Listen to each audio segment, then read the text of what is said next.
wa ala alihi wa sahbihi wa man wala.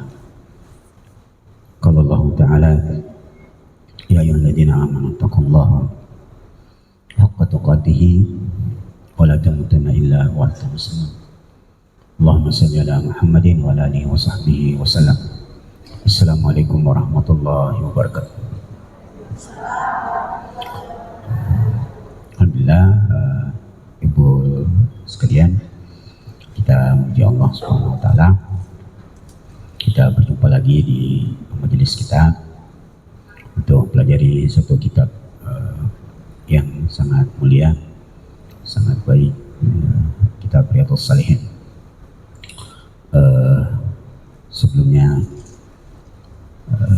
mari kita berdoa kepada Allah, semoga semua kebaikan-kebaikan kita, amal soleh kita di bulan Dzulhijjah, terutama di 10 hari Dzulhijjah kemarin, diterima oleh Allah Subhanahu wa taala. Terkhusus puasa Arafah kita dan kurban-kurban kita, semoga menjadi pemberat timbangan kebaikan nanti kita di akhirat insyaallah taala. Kemudian mari kita bersalawat kepada Nabi kita Nabi besar Muhammad sallallahu alaihi wasallam. Ibu sekalian, kita masih di bab sabar, tapi nampaknya bagus kalau kita ulang-ulang saja dulu di refresh kembali ke di awal bab. Kita lihat, Ibu bisa lihat bukunya di bab sabar, beberapa firman Allah Subhanahu wa taala. Kita refresh dulu. Yang pertama di surah Al-Imran ayat 200, Allah Subhanahu wa taala berfirman, ya ayyuhalladzina amanu isbiru, wahai orang-orang yang beriman, sabarlah.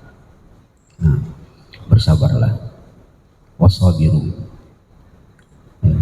sabarlah kalian semua dan teguhkanlah kesabaran. Jadi orang beriman disuruh bersabar dan memperkuat kesabarannya. Itu ayat pertama. Yang kedua, Allah mengatakan dalam surah Al-Baqarah 155, sungguh kami pasti akan memberi cobaan kepada kamu sekalian dengan sedikit ketakutan, kelaparan, kekurangan harta, jiwa dan buah-buahan, dan berikan kabar gembira kepada orang-orang yang sabar. Wala nabluwannakum bisyai'in minal khaufi wal ju'i wa naqsin minal amwali wal anfusi was thamarat wa basyiris sabirin. Jadi yang namanya ujian, cobaan itu sudah takdir Allah Subhanahu wa taala dengan segala bentuknya. Kalau orang tua kita itu, ibu-ibu sekalian, mengatakan bahwa yang namanya ujian dan cobaan atau musibah secara umum itu dua kemungkinan, dia datang atau kita yang mendatangi. Ya, dia pasti terjadi sesuai schedule. Tidak ada yang bisa menolak musibah itu. Sekuat apapun kita berhati-hati, kalau sudah diskedulkan bahwa hari itu, jam itu kena, pasti kena. Nah, tinggal nanti caranya yang bagaimana. Begitu juga dengan kematian, begitu juga dengan rezeki. Dia akan datang sesuai dengan skedulnya. Nah, tinggal kita yang mendatangi atau kita yang datang. Maka bersabarlah jika mendapatkan ujian dari Allah. Sedikit rasa takut, kira-kira Indonesia ini bisa bangkit, dolar semakin begini dan seterusnya. Itu rasa khawatir dari sisi ekonomi, khawatir kelaparan, diuji kita dengan kelaparan, dengan dihentikannya sementara MBG seterusnya, itu MBG. Ternyata anak-anak tidak mengamuk juga, orang tuanya tidak mengamuk. Justru yang mengamuk yang pengusahanya yang mengamuk. Kekurangan harta, itu mereka. Kekurangan harta, jiwa, meninggalnya keluarga, dan juga buah-buahan. Di ujungnya Allah mengatakan, wa basyiris sabirin, dan berikan berita gembira kepada orang-orang yang sabar. Kemudian yang ketiga, surah Az-Zumar ayat 10. Sesungguhnya hanya orang-orang yang bersabarlah yang dicukupkan pahalanya tanpa batas. Innama yuwaffas sabiruna ajrahum bighairi hisab. Jadi ketika kita sanggup bersabar, ya, pahala kita insyaallah dia akan dicukupkan oleh Allah Subhanahu wa taala, dan itu tanpa batas. Ya. Berikutnya agak cepat-cepat saja, Bu, kan dia pengulangan. Kemudian dalam firman-Nya dalam surah Asy-Syura, sungguh berbahagialah orang-orang yang bersabar dan memaafkan. Nah, ini penting. Ya. Sungguh berbahagialah orang yang sabar dan mau memaafkan. Jadi sabar dan kemampuan memaafkan itu punya korelasi yang kuat. Tidak mungkin orang itu bisa memaafkan kalau tidak sabar, gitu. Susah. Ya. Coba ibu lihat surah Hud, kayaknya tidak ada di sini. Coba ibu lihat surah ke-11 ayat 75. Ya. Tentang sifat Ibrahim. Nah, ini masih Dzulhijjah, tidak apa-apa kita tengok-tengok sedikit. Ibrahim, surah ke-11 ayat 75. Inna Ibrahim la halimun awwahun munib. Nah, itu juga penting untuk kita pelajari. Ya. Sungguh Ibrahim la halim, penyantun, awwah, berhati lembut, munib, dan suka, di situ apa dia bilang, beristighfar, memohon ampun. Ya. Jadi penyantun itu punya hubungan erat dengan hati yang lembut. Biasanya hati yang lembut itu pasti penyantun. Kemudian munib, suka beristighfar. Jadi kalau ada orang hatinya lembut, penyantun biasanya suka menyesali perbuatannya kalau dirasa kurang.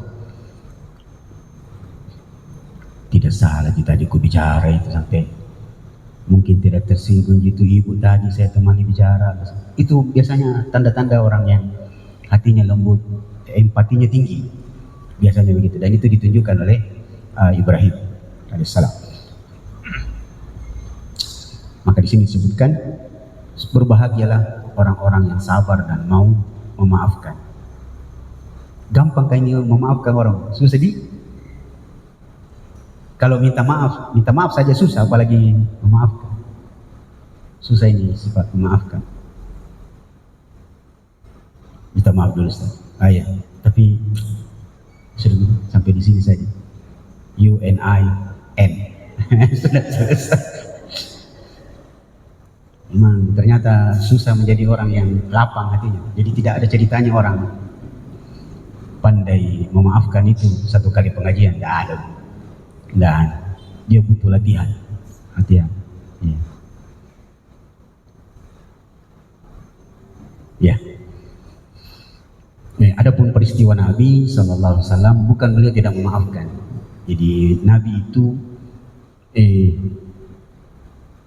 setelah peristiwa Uhud, beliau didatangi oleh Najasyi dan Hindun masuk Islam. Tapi Nabi bilang, jangan tampakkan wajahmu di hadapanku. Ternyata itu karena Rasulullah khawatir kalau melihat wajahnya Wahsy dengan Hindun itu, beliau teringat kekejamannya terhadap pamannya. Jadi bukan dalil bahwa kalau kita mau menghindar dari orang yang pernah clash dengan kita, bukan berarti itu Nabi lakukan. Bukan. Nabi lakukan itu menghindar, tidak mau melihat wajahnya Wahsy dan Hindun itu karena khawatir, teringat kesedihannya terhadap kematiannya Hamzah, karena mereka berdua ini melakukan perbuatan terlewat batas. Orang sudah mati masih diambil jantung dan hatinya lalu dikunyah. Itu membuat beliau sedih sekali. Adapun kita, kalau salah satu strategi untuk tidak membangkitkan lagi amarah dan dendam, ya tetap kita berkomunikasi, lihat Tapi mungkin komunikasinya tidak terlalu intens lagi. Kalau kita daripada terulang lagi, daripada kita jatuh di lubang yang sama untuk kedua kalinya, kita menghindar saja. Tapi tetap senyum sama dia, bukan menghindar. Saya tidak mau ketemu itu lagi. Itu sempit, dunia itu sempit. Pokoknya saya maafkan, tapi tidak mau lihat mukanya lagi. Bahaya itu, sempit. Begitu dia lewat situ, kita mau juga lewat situ, jangan. Itu bahaya. Jadi Nabi itu menghindar bukan karena tidak memaafkan, tapi khawatir kesedihannya muncul lagi. Ya, adapun kita tetap kalau ketemu assalamualaikum, tapi minta maaf, saya tidak bisa seakrab dulu lagi. Itu. Ya, karena perbuatan itu termasuk perbuatan yang sangat mulia. Ya, bisa sabar dan memaafkan. Firman Allah berikutnya, jadikanlah sabar dan salat itu sebagai penolong. Di sini ada catatan. Di situ tidak ada penjelasan dalam ayat.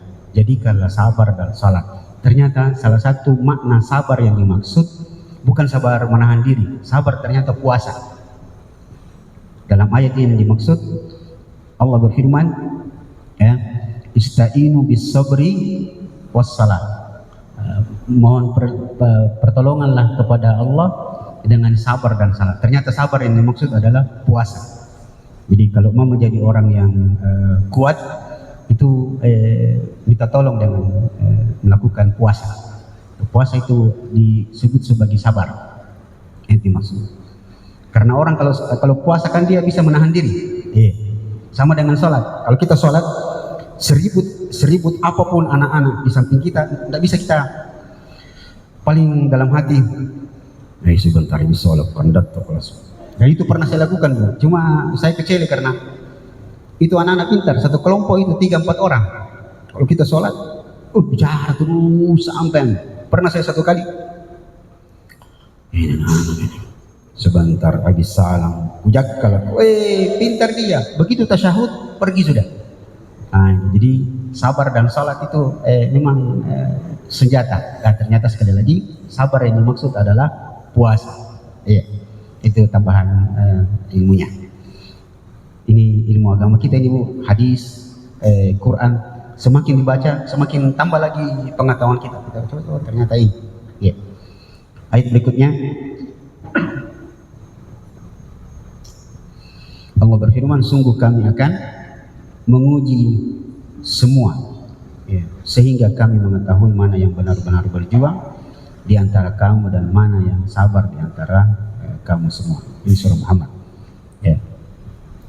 Wa nabluukum.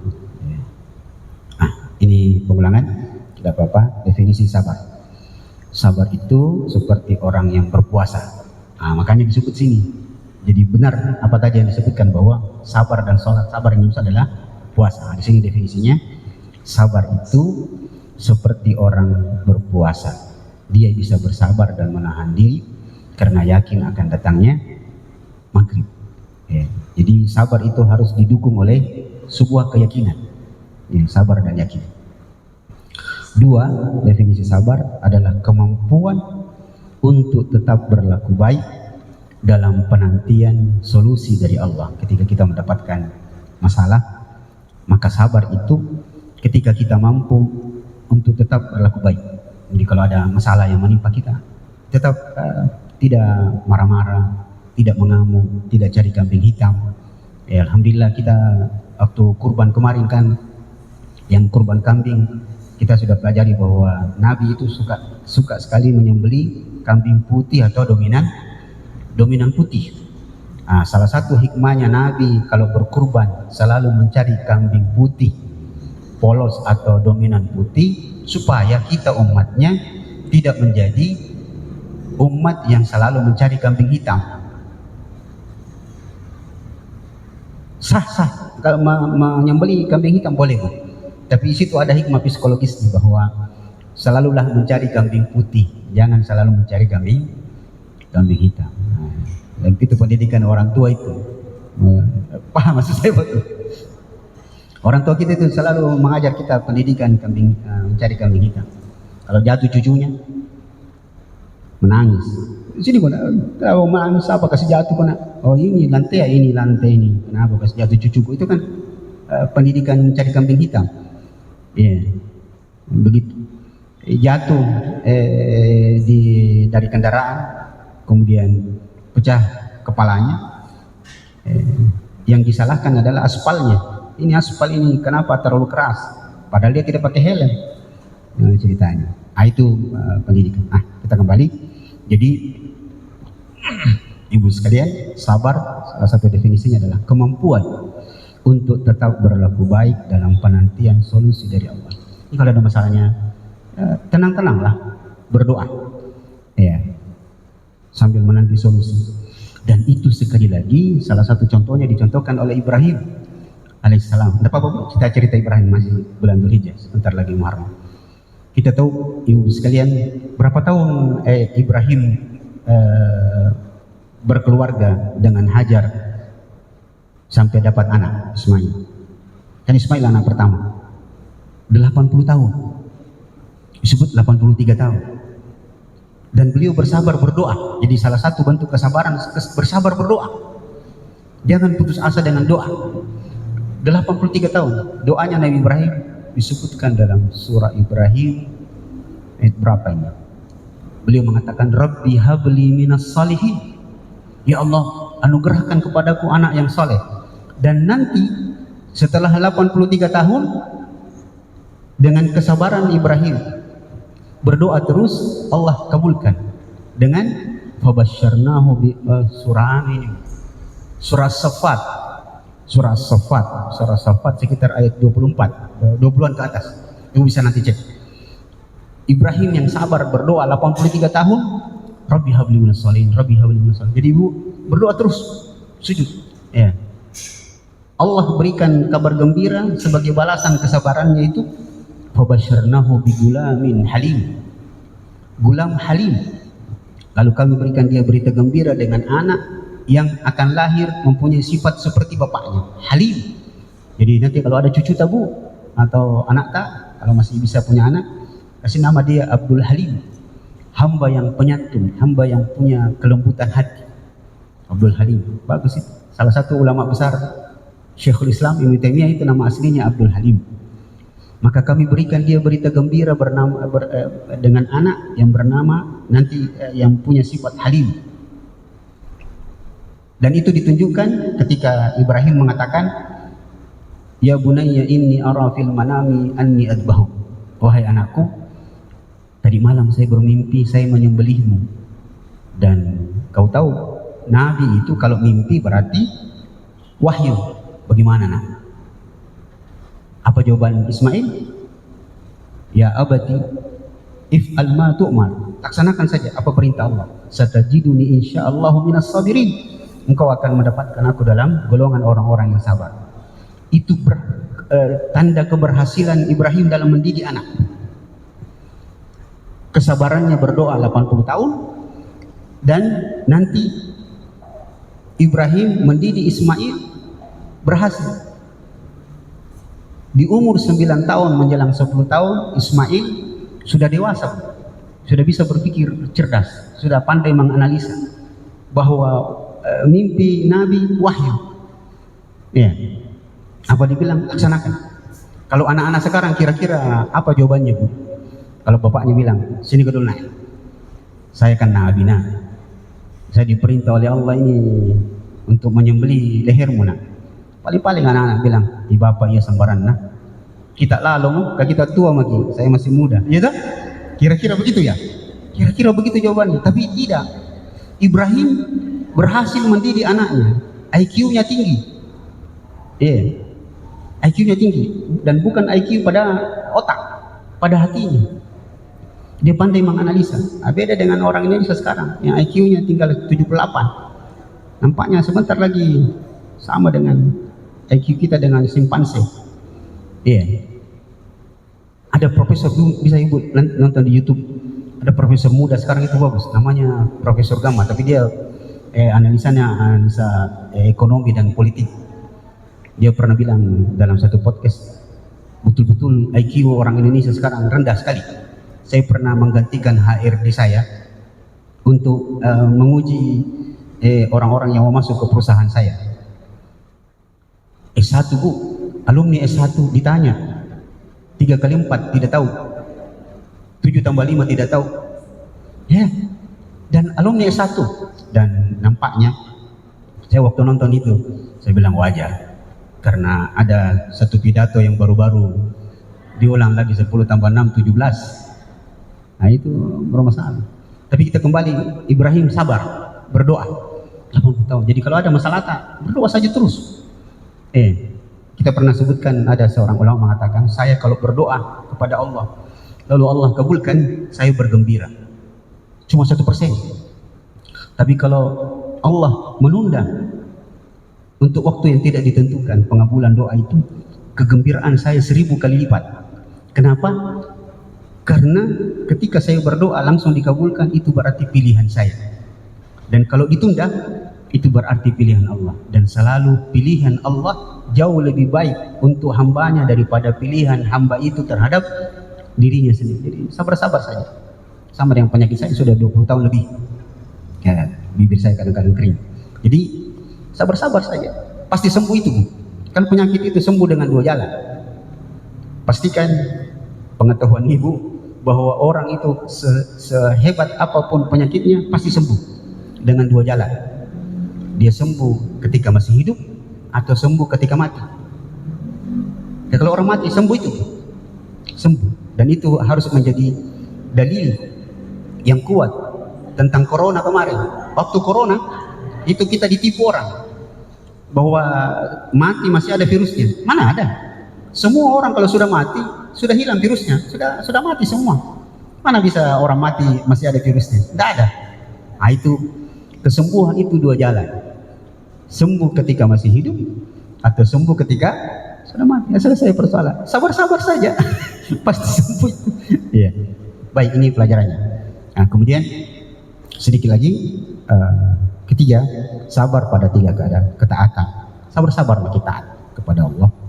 Sabar pada takdir-takdir Allah. Ya, dapat musibah, dapat masalah, sabar-sabar saja. Ya.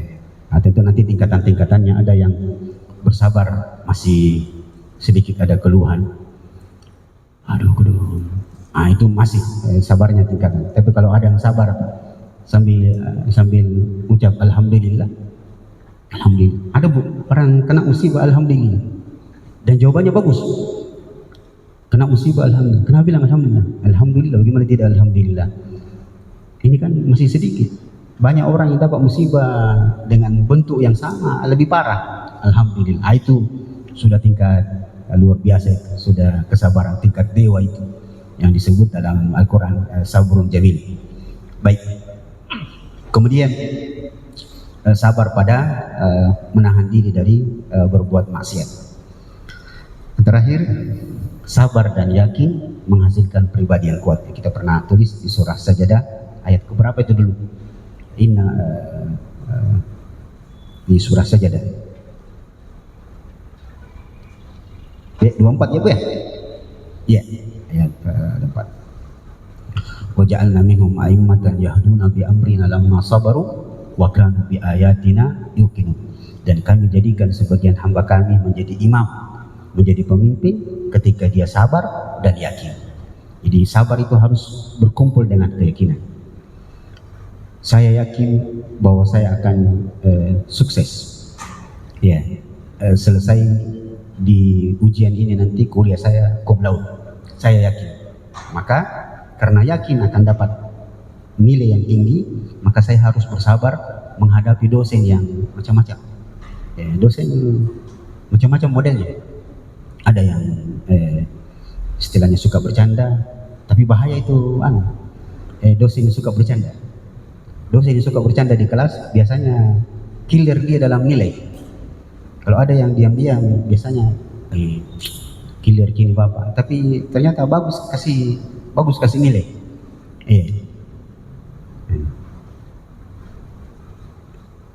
Baik. Kita lihat hadis berikutnya, kayaknya tidak ada di buku ibu. Lu bisa perhatikan dari Anas bin Malik radhiyallahu an, beliau mengatakan, Nabi bersabda, ini perlu diperhatikan kembali. Jika Allah menginginkan kebaikan kepada seorang hamba, maka Allah menyegerakan hukuman atas dosa hamba itu di dunia. Ya. Dan jika Allah menginginkan keburukan kepada seorang hamba, maka Allah menahan hukuman atas dosa hamba itu sampai ditemuinya di hari kiamat. Jadi pelajarannya ibu sekalian, kalau dapat masalah, dapat musibah, yang minimal kejedot begitu, itu jatuh, itu sebenarnya langsung kita bisa introspeksi diri. Sepertinya ini karena dosa saya, dan itu membuat kita tidak mengeluh. Astagfirullah, kayaknya dosa apa aku bikin ini. Nah, itu bagus, dan itu ciri kebaikan yang akan diberikan oleh Allah. Hampir semua cerita-cerita tentang ulama, kalau bikin dosa bahkan tidak sengaja, itu langsung kena. Seperti kisah Sufyan ibnu Uyainah. Ini pelajaran, sekedar diulang lagi. Sufyan ibnu Uyainah mengatakan, adzabtu dzamban, saya pernah melakukan dosa tidak sengaja. Disebutkan dalam riwayat bahwa pernah ada perempuan lewat, tersingkap betisnya, dan dia menatap agak lama perempuan muda itu ditata. Akhirnya apa? Berpengaruh pada dua sebagai hukuman. Kendaraannya yang biasanya jinak itu menjadi liar. Jadi kalau ada kendaraan sudah dipanasi pagi-pagi, mesinnya terus jalan di tengah jalan langsung mogok, itu bisa jadi hukuman dari Allah kan dosa kita. Dan itu baik karena dipercepat. Ya. Beliau bilang, kendaraan saya yang biasanya baik, jinak jadi liar. Istri saya yang biasanya berdandan kalau saya pulang dari kantor, makanan sudah tersaji, hari itu tidak. Maka itu hukuman, dan itu baik. Tapi kalau selalu bikin dosa, tidak ada hukuman dan dia enak-enak saja, bahaya itu. Itu dikumpulkan nanti di hari kiamat, dan itu sangat berbahaya. Nah, ini sekalian. Jadi pelajaran sekali lagi, pelajarannya adalah jika kita mendapatkan masalah, bahkan sekecil apapun, bergembiralah setelah beristighfar bahwa ini karena dosa, dan bergembiralah karena ini adalah hukuman yang dipercepat dan tanda bahwa Allah menginginkan kebaikan kepada kita. Ini berita gembiranya. Yang kedua, ini dia. Sesungguhnya kata Rasul, ini masih hadis, saya lupa kutip, kayaknya di dalam Musnad Imam Ahmad. Sesungguhnya besarnya pahala berbanding lurus dengan cobaan yang kita dapat. Jika Allah mencintai seorang hamba, maka Allah akan memberinya bala. Ya. Jika sang hamba ridho, maka Allah pun akan ridho kepadanya, dan jika dia benci, tidak suka, marah terhadap musibah yang menimpanya, maka Allah pun akan benci kepadanya. Ini pelajarannya. Ya. Lanjut Ibu, sudah kan pernah jika kita catat. Ya. Sekarang kita ke hadis pertama di bab sabar, hadis 25 di saya. Mungkin Ibu urutannya hadis 26. Tapi yang jelas dia hadis pertama di bab sabar. Ya.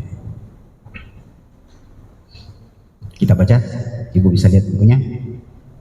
Dari Abu Malik Al-Haris bin Asim Al-Asy'ari radhiyallahu anhu, ia berkata, Nabi bersabda, kebersihan atau bersuci itu bagian dari iman. Ya. At-tahuru syatrul iman. Kalau diterjemahkan dalam bahasa Indonesia yang sejak kecil kita pelajari, kebersihan bagian dari iman. Ya. At-tahuru syatrul iman, kebersihan bagian dari iman. Namun ternyata masjid-masjidnya kaum muslimin banyak yang kotor toiletnya. Rumah sakitnya juga rumah sakit Islam, tapi kotor, jorok. Makanya lebih banyak umat Islam justru lari ke rumah sakit nonis karena pelayanannya bagus, bersih dan segala macam. Padahal ini ajaran agama kita. Kebersihan atau bersuci itu bagian dari iman. Dan ucapan alhamdulillah, sekedar mengucapkan alhamdulillah ya, memenuhi timbangan. Jadi nanti di timbangan ucapan alhamdulillah itulah yang akan memenuhi timbangan selain kalimat la ilaha illallah. Dan ucapan subhanallah, alhamdulillah memenuhi apa yang ada di antara langit dan bumi. Jadi ucapan kita subhanallah, alhamdulillah, pahalanya itu memenuhi langit dan bumi. Jadi orang tidak sadar kadang-kadang betapa besarnya pahala. Kalau semua bilang subhanallah, subhanallah, alhamdulillah. Jadi ucapkan selalu kalimat ini. Kalau jangan sembarang dipikir, dihayalkan. Tambah besar rumahnya itu ibu, padahal lamanya tidak ada kerjanya suaminya. Apa urusanku dengan itu? Ya. Sudah beli Alphard. Nah, pagandeng di suaminya. Itu memang pagandeng, tapi bukan pagandeng biasa. Siapa tahu pagandeng emas. Tapi itu sana ustaz saya, penjual patimbang besi tua. Kau tidak tahu, justru tukang timbang-timbang besi itu banyak warna itu. Nah, jadi tidak usah dipikir. Istilahnya yang pernah kita bilang, kepolah terhadap masalah agama dan cueklah terhadap urusan dunia orang lain. Jangan kepo terhadap urusannya orang, lalu cuek terhadap agama kita. Jadi dua kunci kebahagiaan juga. Kepolah terhadap masalah agama. Itu kenapa sudah tua tapi rajin sembahyang, kuatnya berdiri. Itu yang perlu kita kepoi, apa resepnya. Karena kita ini sudah tua semua ini. Kita tahu ciri-ciri orang tua kan, kumpulan orang tua itu kan bisa ditahu dari pembicaraannya, dan rata-rata pembicaraan kumpulan orang tua itu tentang lutut. Ya kan? Lutut mau itu mau jangan urus itu urusan orang. Lutut mau cerita apa obatnya ini supaya kuat ini melangkah ini. Ya artinya cuek-cuekilah urusan orang lain, tapi kepolah terhadap urusan agama ini. Baik. Salat itu cahaya. Salat adalah cahaya. Sedekah itu merupakan bukti iman. Sebentar kita lihat di sini. Atau tidak apa-apa sambil Budi. Ibu kalau juga ada pertanyaan silakan. Ini saya langsung ambil dulu. Sedekah itu merupakan bukti iman. Kita ulang pelajaran yang pernah kita sampaikan. Di refresh lagi. Kenapa sedekah di sini disebut sebagai bukti iman? Ibu, sedekah itu asal katanya sidqun, jujur. Iya. Kita pernah sebut ayat di surah At-Taubah tentang zakat harta, itu disebut dengan sedekah. Innamas sadaqatu lil fuqara'i wal masakin, dan seterusnya 8 asnaf. Itu dimaksud zakat harta, tapi disebut sedekah. Apa hikmahnya? Kenapa zakat disebut sedekah? Karena sedekah itu asal katanya jujur, dan itu bukti iman. Apa hubungannya kejujuran dengan zakat? Pernah kita bilang salah satu bukti bahwa banyak orang tidak jujur dalam membayar zakatnya. Akan banyak orang tidak jujur nanti membayar zakatnya. Ketika uangnya sudah 1 triliun, susah itu bayar zakat dengan jujur. Kan 1 miliar berapa zakatnya? 1 miliar. Kalau orang punya uang 1 miliar berapa zakatnya? 2,5%. 25 juta kita orang masih biasa bayar 25 juta zakat. Kalau sudah 100 miliar berapa Bu? Sudah 250 juta. Nih, kalau 100 miliar 250 juta. 1 teh 2,5 miliar. Mana ada orang mau bayar zakat 2,5 M? Tidak maulah. Disitulah bentuk kejujuran tidak ada. Jadi sedekah itu bukti iman seseorang. Yang kedua, kenapa disebut sebagai bukti keimanan? Ketika orang suka bersedekah, itu bukti keimanannya karena dia yakin bahwa pasti ada gantinya. Itu dia keimanannya. Cuma diajar di sisi lain, kalau bersedekah jangan semua hartamu, bahkan jangan setengahnya, 1/3 saja sudah cukup, sudah banyak itu. Tapi bagaimana dengan Abu Bakar, Ustaz? Abu Bakar pernah bersedekah dengan seluruh hartanya. Umar setengahnya ji, Abu Bakar semuanya. Tidak, Abu Bakar itu seorang pedagang dan kuat imannya, kuat imannya. Maka dia dibolehkan oleh Rasulullah untuk bersedekah dengan semua hartanya. Adakah pernah sahabat dilarang bersedekah? Ada. Jadi pernah ada di dalam satu hadis ada peristiwa, ada seorang sahabat yang sangat miskin. Akhirnya dia minta tolong sama Nabi. Minta, akhirnya diumumkan, minta, oh banyak sumbangan masuk. Banyak sumbangan masuk ke dia. Akhirnya beberapa waktu kemudian ada panggilan lagi untuk istilahnya lelang sedekah. Ini sahabat yang pernah minta-minta bersedekah juga. Nabi larang, jangan, ambil kembali uangmu, karena dia sedekahkan. Lalu sahabat itu mengatakan, kenapa tidak boleh wahai Rasulullah? Ini kan saya punya banyak sekarang. Nabi bilang, bukankah kau dulu yang datang di sini meminta-minta?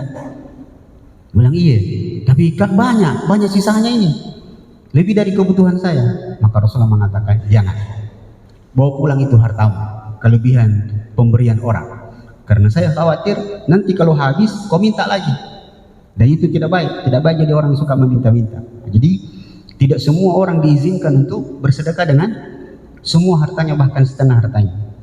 Sepertiga saja sudah banyak. Nah, ini sedikit tambahan. Sabar itu merupakan pelita. Jadi sabar pelita. Semakin kuat kesabaran seseorang, semakin kuat cahaya dia yang dia pakai untuk menjalani kehidupan. Dan Al-Quran merupakan hujjah, argumentasi seseorang terhadap apa yang kamu sukai dan yang tidak kamu sukai. Semua orang pada waktu pagi menjual dirinya, artinya dia berjuang. Ada yang membebaskan dirinya dan ada pula yang membinasakan dirinya. Ya. Kita lihat pelajarannya. Yang pertama, keutamaan wudhu. Nah, ini sudah kita bahas dari hadis pertama. Pelajaran pertama, keutamaan berwudhu. Ya, ketika Rasulullah mengatakan, ya, bersuci itu bagian dari iman. Jadi keutamaan wudhu, dan kita sudah tahu bagaimana keutamaan wudhu.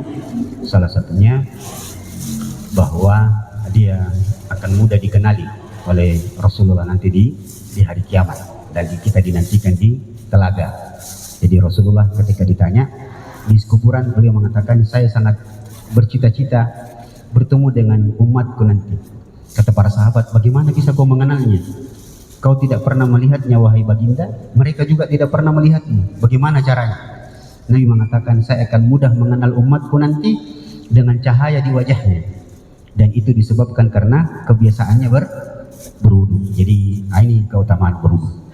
Salah satu, kita mudah dikenali oleh Rasul. Yang kedua, dari semua catatan tadi, bersuci, bersedekah, sholat, ya, dan seterusnya, menunjukkan bahwa amalan itu memiliki berat massa pada hari kiamat, karena dia ditimbang, ya, semuanya. Ya.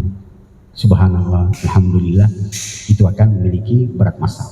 Makanya Ustadz selalu bilang, semoga menjadi pemberat timbangan amalan kebaikan kita nanti di akhir.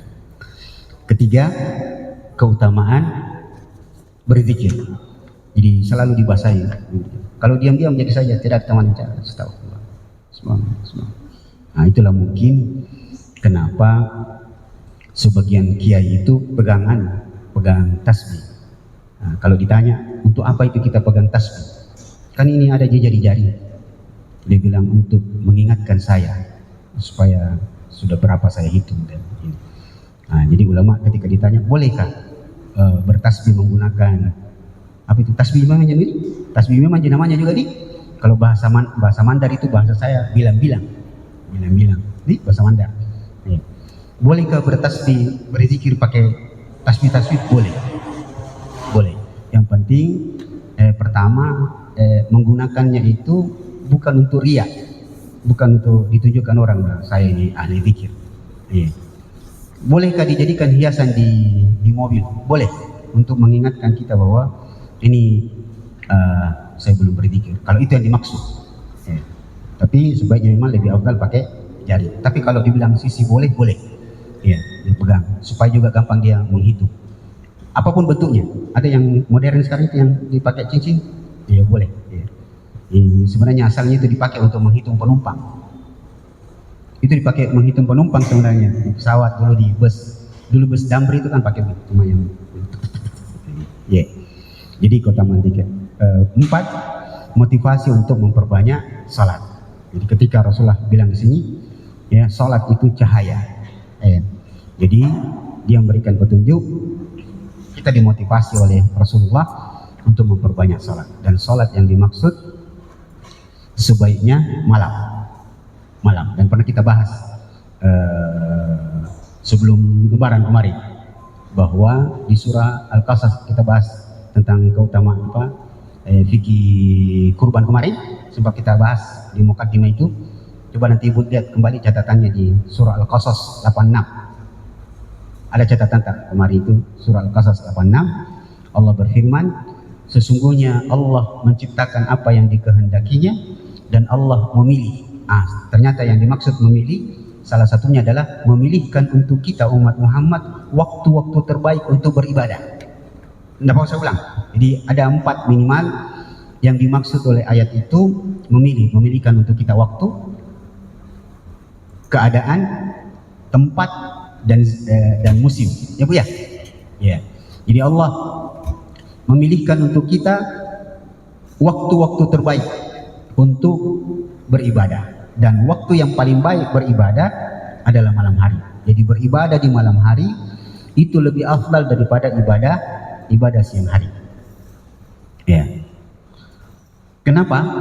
Itu berhubungan dengan ayat di surah An-Naba, wa ja'alna al-laila libasa wa ja'alna an-nahara ma'asya. Dan kami jadikan waktu malam sebagai waktu istirahat dan siang untuk beraktivitas.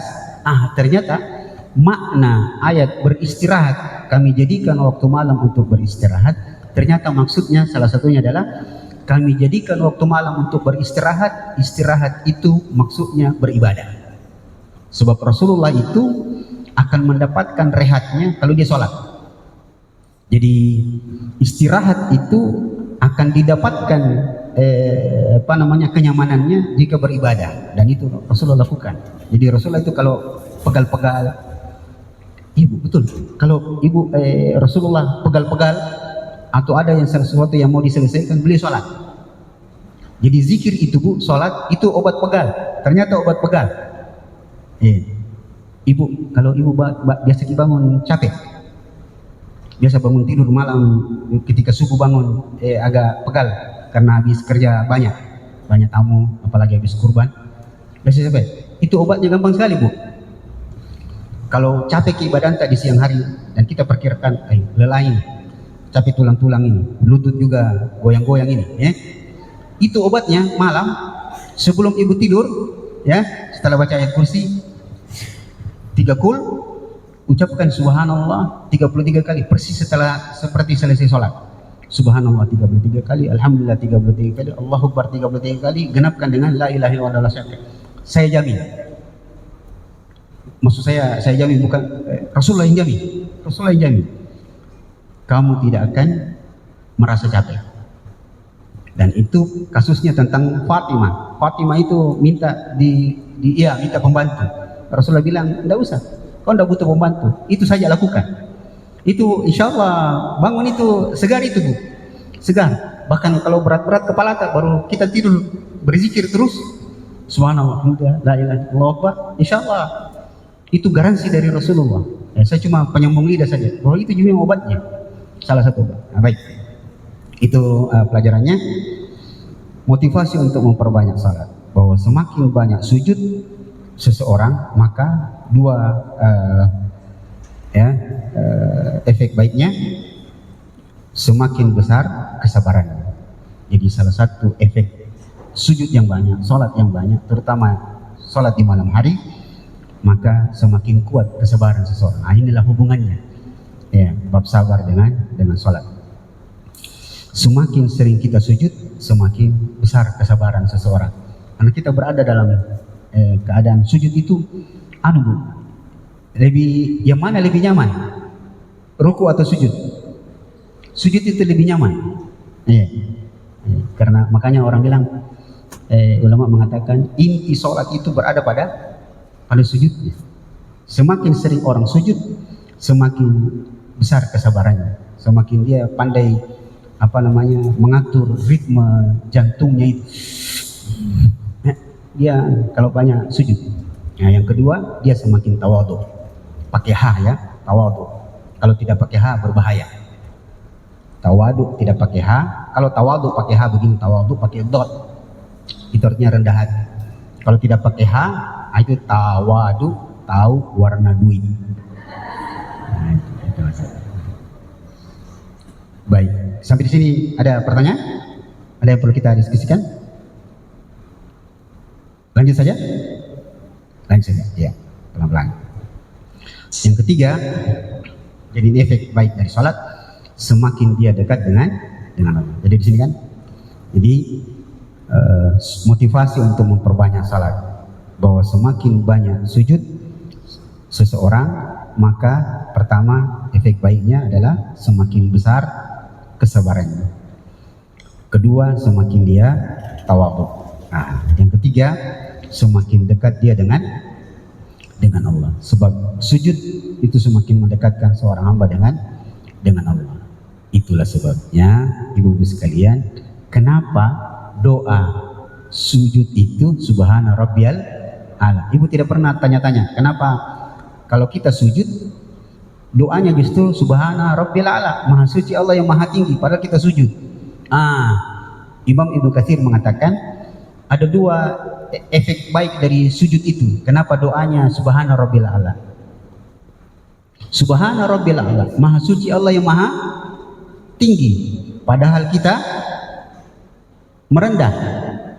Efek baiknya adalah Allah semakin dekat. Allah tinggi tapi dekat kepada kita kalau kita sujud. Yang kedua, semakin sering seseorang sujud, semakin tinggi derajatnya di sisi Allah. Rasulullah mengatakan, tidaklah seorang hamba melakukan suatu sujud kecuali Allah akan mengangkat derajatnya. Dia tawadhu tapi dekat dengan Allah. Ini pelajaran. Yang keempat, efek baik dari sujud yang banyak, terutama di malam hari, semakin sehat. Semakin sehat. Ya. Yang kelima, semakin bahagia karena dekat dengan pemilik kebahagiaan, pemilik misalnya. Ya. Ini pelajarannya. Tambahannya adalah dari pelajaran hadis tadi, yang pertama, bahwa tubuh kita, ibu sekalian, terdiri dari unsur, yaitu jasad dan ruh. Jadi tubuh kita unsurnya dua, jasad dan ruh. Jasad itu nutrisinya adalah sesuatu yang berasal dari bumi, dan nutrisi ruh adalah yang datang dari langit. Sebab ruh itu ciptaan Allah dari atas, dari langit. Maka kalau mau senang hatinya, dekat-dekatlah dengan pemilik langit, sebab nutrisinya dari sana. Kalau kita mau menyenangkan mata kita, kan pergi nonton, lihat apakah yang bisa menyenangkan mata. Kalau mau menyenangkan telinga, ya kita dengarlah apa-apa yang kita suka. Menyenangkan kaki kita, jalanlah. Tapi untuk menyenangkan hati, ya dekat dengan Allah. Ya, tawadhu, harus tawadhu, betul Bu. Memang hidup itu, ya uang itu bukan segalanya, tapi tanpa uang juga susah, Budi. Iya, betul. Jadi itulah sebabnya Allah bukakan kita jalan-jalan yang penting dari jalan yang lain. Iya. Susah kita ini jangan terlalu beda. Masalahnya kita hidup di dunia butuh uang. Iya. Iya. Ya, baik. Jadi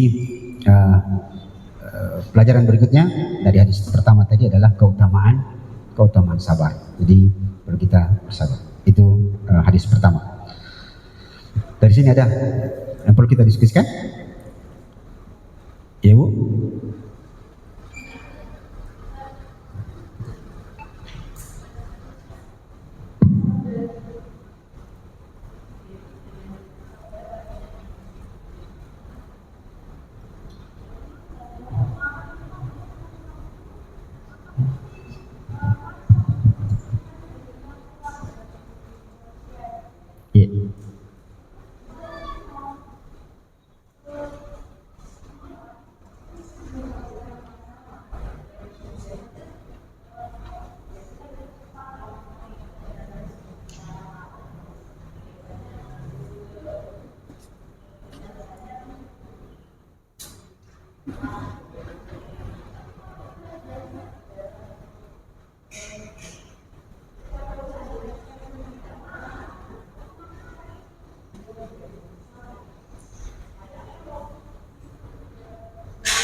Baik, coba kita tengok kembali definisi sabar.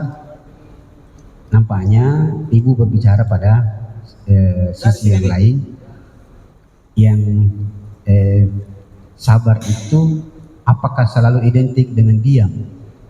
Ya, lawan dari diam adalah ketika menghadapi masalah marah, ya Bu ya. Tidak semua diam itu sabar. Bisa saja dia diam justru mengatur strategi untuk balas dendam. Iya, itulah sampai orang betul. Iya, betul. Ah, ya. Betul. Iya.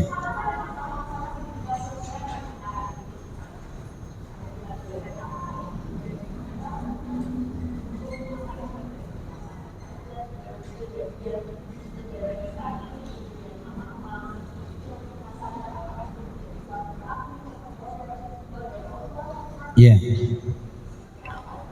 Ah, jadi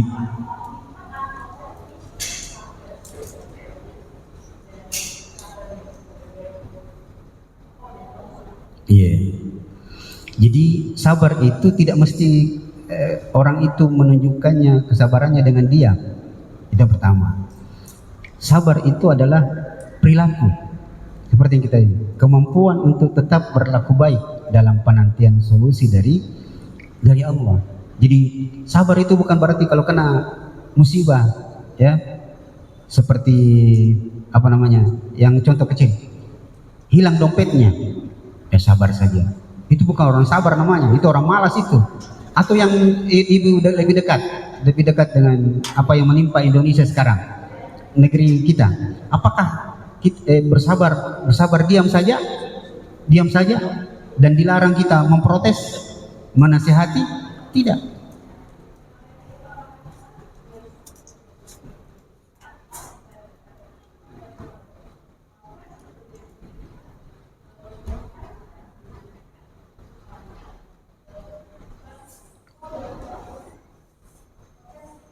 Betul, betul. Iya, betul. Jadi sabar itu bukan berarti diam saja menerima apa namanya masalah yang menimpa kita, bukan. Jadi kita tetap disuruh berusaha.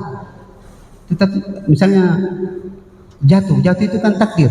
Masa sabar-sabar saja, tidak ada perilaku yang membuat supaya sakitnya hilang, ya tetap ditabrak, jatuh ketabrak.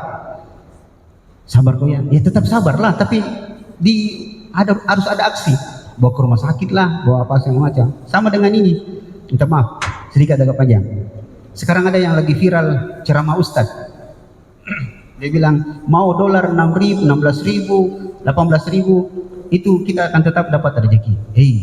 Beda keluar masalahnya. Sekarang yang dihadapi bukan masalah rezekinya, tetapi masalah amanah yang tidak dilaksanakan dengan baik oleh pihak pemerintah. Maka ketika orang marah dengan bentuk protes dan menasihati pemerintah, pemegang kebijakan ini, itu bentuk marah, bukan bentuk lawan dari sabar. Dia memang sebaiknya dilakukan. Jadi kalau dapat masalah, bersabar itu maksudnya tidak menokok-nokok, tetap berlaku baik. Ini kembali ke definisinya. Jadi dipukul ki orang, Bu, kalau ada orang pukul ki, nah kita tidak salah. Apa sabar yang dimaksud? Diam saja, bahkan mengambil ajaran agamanya orang. Kalau dipukul pipi kirimu, kasih pipi kananmu. Jangan. Itu bukan sabar namanya, itu tolong. Iya, beleng-beleng.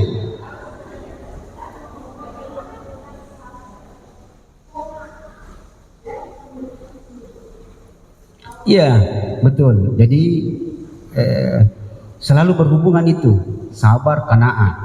Ya, merasa cukup dengan apa yang diberikan oleh Allah, ridho dengan seluruh pembagian Allah. Sabar itulah tingkat pertama, tetapi semuanya ketika digabungkan tetap kita diminta untuk beraksi. Jangan ya sudah nih, memang kalau sudah begitu nih gajinya ya begitu saja, tidak usah diusahakan lagi. Jangan, tetap berusaha untuk yang lebih baik.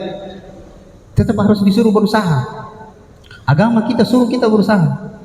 Kau nanti ini tidak apa-apa ya, kasih contoh. Ada orang dikasih numpang di masjid, di satu kamar milik masjid. Kau tinggal di sini saja ya. Terus datang orang tanya, apa selamanya kau akan di sini? Dia bilang, kayaknya begitu saja Pak Ustadz. Saya ya sudah menerima takdir, kayaknya memang rezeki saya sudah seperti ini. Nah, itu bukan qanaah begitu, itu malas namanya. Itu orang malas. Jadi tetap sabar, qanaah, ridho itu tetap berhubungan dengan usaha dan upaya untuk jauh lebih baik. Sekolah, kau kalau sekolah mau berapa hasilmu nanti kalau lulus? Yang penting lulus Ustaz. Karena saya kan orangnya qanaah. Bukan orang qanaah namanya, itu orang malas. Dan jangan juga lihat sebaliknya. Kalau ada orang yang ambisius untuk dapat nilai cum laude, kau hidupmu terlalu ambisius. Tidak, memang itu orang ingin mencapai cita-citanya. Jadi jangan diidentikan sabar itu diam, tidak beraksi. Itu belen-belen namanya itu. Itu yang pertama. Yang kedua mungkin perlu kita sebutkan, mungkin yang ibu maksud orang marah itu bukan marah melakukan aksi yang tidak baik. Dia cuma sekedar meluapkan emosinya, meluapkan emosi. Misalnya, dan bisa saja orang berteriak, dan itu dalam ilmu psikologi memang berteriak untuk sesuatu yang kita ini dibolehkan berteriak saja, berteriak supaya agak lepas ini, tapi tidak melakukan aksi yang berdampak negatif. Kan orang berteriak saja. Dan bagusnya tahan dulu di situ, pergi cari di pinggir pantai baru berteriak. Kalau bisa lempar batu tidak apa-apa, tapi lempar batunya kalau begitu kira-kira Bu. Jadi bukan berarti dia sabar. Kalau sudah begini, ini kan dolar semakin, ekonomi kita semakin terjun. Sudah sabar saja, ini sudah takdir. Tidak begitu. Tetap harus berusaha. Dan jalan-jalan untuk memperbaiki masih banyak.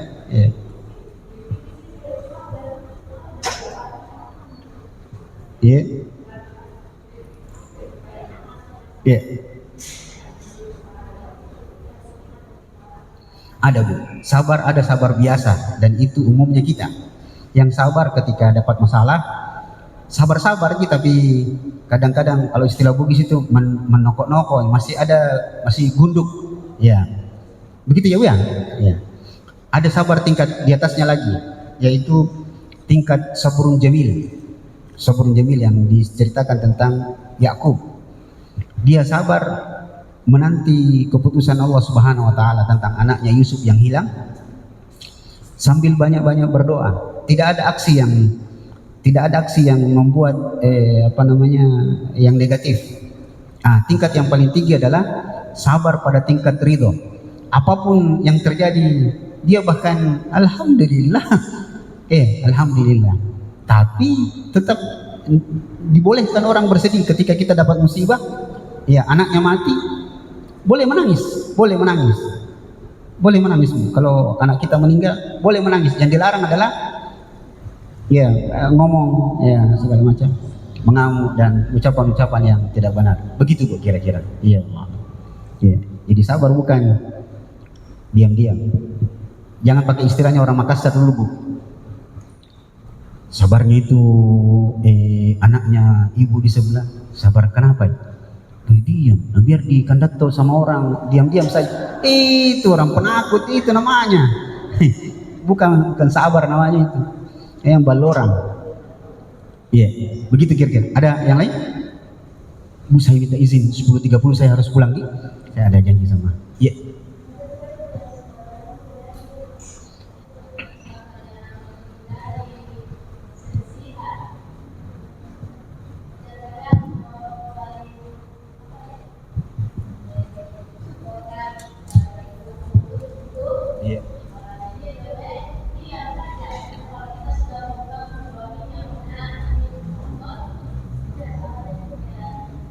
ya diam saja, daripada lebih baik. Iya, tidak apa-apa Bu. Iya, iya. Jadi kalau orang itu sudah diberitahu segala macam tidak mau menerima, ya boleh buat, daripada kita berdebat panjang, kan sudah yang balik. Iya.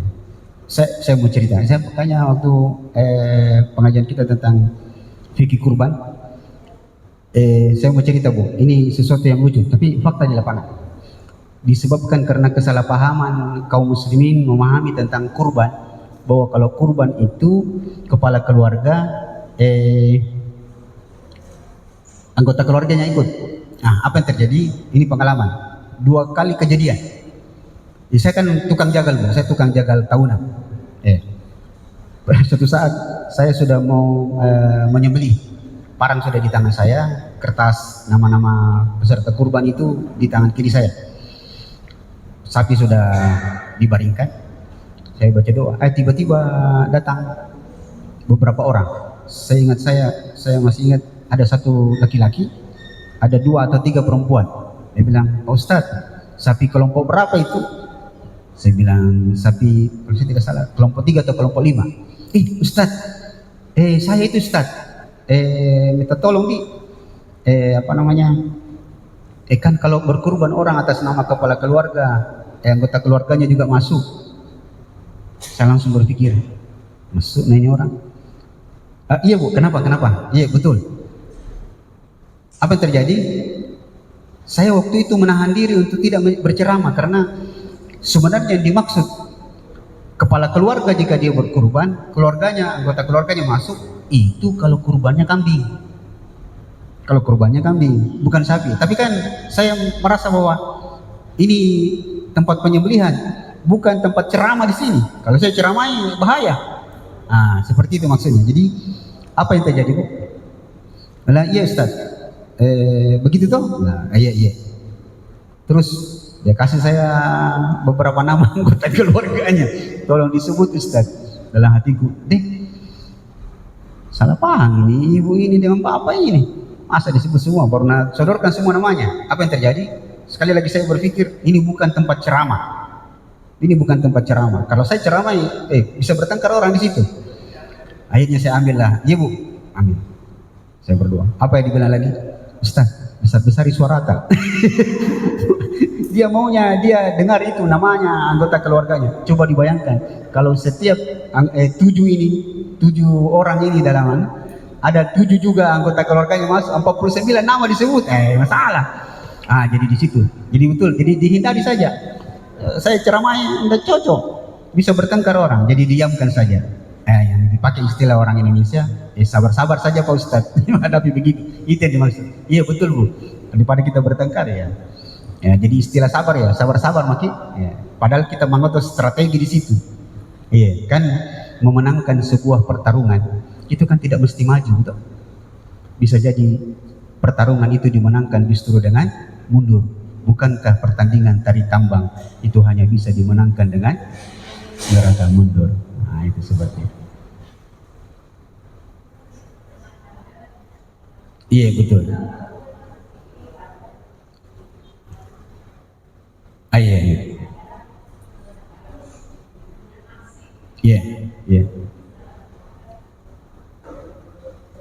Menyelesaikan masalahnya juga, ya betul Bu. Iya. Ada tingkatan sabarnya sendiri secara zat, dia punya tingkatan. Kemudian aksi untuk bersabar supaya kesabaran ini teraplikasi, itu memang punya tingkatan-tingkatan.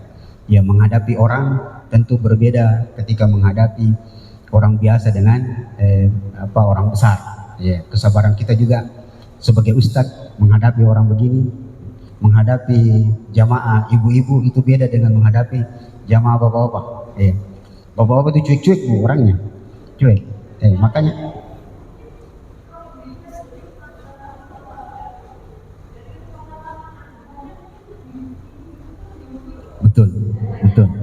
betul. Yang paling banyak memang aktif pengajian itu kan ibu-ibu. Bahkan ibu kalau periksa seluruh ormas yang ada di Indonesia, itu yang paling banyak bekerja dan menghasilkan ini rata-rata ibu-ibunya. ibu-ibu. Ya, padahal kalau kita kembali ke dunia pendidikan Islam, sebenarnya harusnya bapak yang lebih berperan. Didapati dalam penelitian seorang ulama bahwa ternyata dialog dalam Al-Quran dan hadis didapati ada 34 dialog antara orang tua dengan anak, dan 30 di antara dialog itu dialog antara bapak dengan anak. Sisanya 4 itu cuma dialog antara ibu dengan anak. Itu memberikan bukti bahwa sebenarnya orang yang paling berperan dalam pendidikan anak dalam keluarga itu bapak, bukan mama. Ibu sering dengar kalimat ini, rumah tangga bagaikan madrasah. Ya, gurunya adalah ibu. Sayangnya berhenti di situ, harusnya ada sambungannya. Rumah tangga itu adalah keluarga, sebuah madrasah, sebuah sekolah. Gurunya adalah ibu, kepala sekolahnya bapaknya.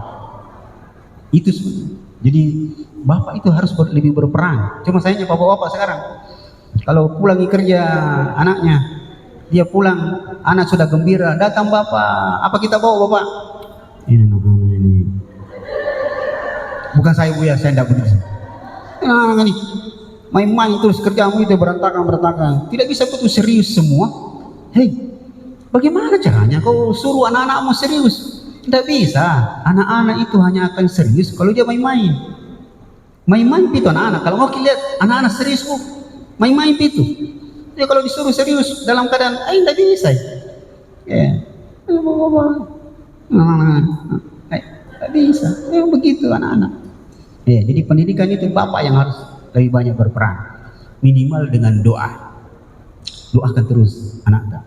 Jangan terus kau bagaimana kan mendidik anakmu itu. Tidak boleh. Bapak yang sering-sering pegang kepalanya anaknya. Saya buat anak-anak saya sampai besar. Jadi kalau dia tidur, saya datangi biasa, usap-usap kepalanya, baca doa. Itu inspirasi dari Ibrahim, inspirasi untuk ibu-ibu juga dari mamanya Maryam. Mamanya Maryam, apa doanya mamanya Maryam? Ketika Maryam lahir, kan mamanya Maryam itu menginginkan anak laki-laki, tapi ternyata namanya yang lahir perempuan. Apa kata di surah Al-Imran ayat 30-an? Coba nanti ibu tengok surah Al-Imran. Apa kata mamanya Maryam? Wa inni samaituha Maryam. Ya Allah, bukan laki-laki kuda-kuda apa, anak-anak, tapi tidak apa-apa ya Allah, saya menamakannya sebagai Maryam. Wa inni u'iduha bika wa dzurriyyataha minasyaitonir rajim. Tapi saya memohonkan perlindungan untuk anakku ini Maryam yang masih bayi ini, dan anak-anaknya nanti keturunannya kau jaga dari gangguan setan. Allah kabulkan. Maryam tumbuh sebagai wanita suci, melahirkan anak suci, bahkan jadi nabi, yaitu Nabi Isa. Jadi ibu kalau berdoa jangan berhenti berdoa sampai ke anak.